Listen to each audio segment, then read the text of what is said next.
ఇంట్లో కూరగాయలు ఏమీ లేనప్పుడు, అప్పటికప్పుడు కారం కారంగా ఏదైనా చేసుకొని తినాలనిపించినప్పుడు, రోట్లో దంచి ప్లేట్‌లో వేసుకొని నెయ్యితో తినే డిష్ ఏదైనా ఉంది అంటే అది ఇదేనండి.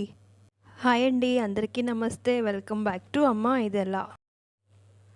ఇదిగోండి ఇలా 4 వెల్లుల్లిపాయలు తీసుకొని పొట్టు తీసి మిక్సీలో వేస్తున్నానండి. మిక్సీలో కంటే కూడా రోట్లో దంచుకుంటేనే చాలా బావుంటుందండి.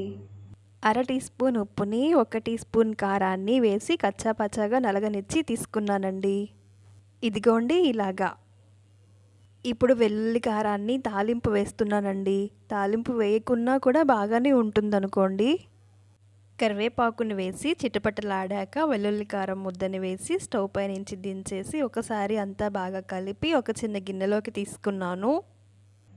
ప్లేట్లోకి వేడివేడిగా అన్నం వడ్డించుకుని వేడివేడి అన్నం మీద నెయ్యి వేసి వెల్లుల్లి కారంతో ఇలా ఒక్కో ముద్ద కలిపి తినండి. చాలా రుచిగా ఉంటుంది, చాలా బాగుంటుంది. మరెన్నో వంటింటి చిట్కాలను చూడటం కోసం, మరెన్నో ఈజీగా క్విక్గా చేసుకునే రెసిపీస్ని మిస్ కాకుండా చూడటం కోసం సబ్స్క్రైబ్ చేసి పక్కనే బెల్ ఐకాన్ని ప్రెస్ చేయటం మర్చిపోకండి. Thank you for watching. Bye అండి.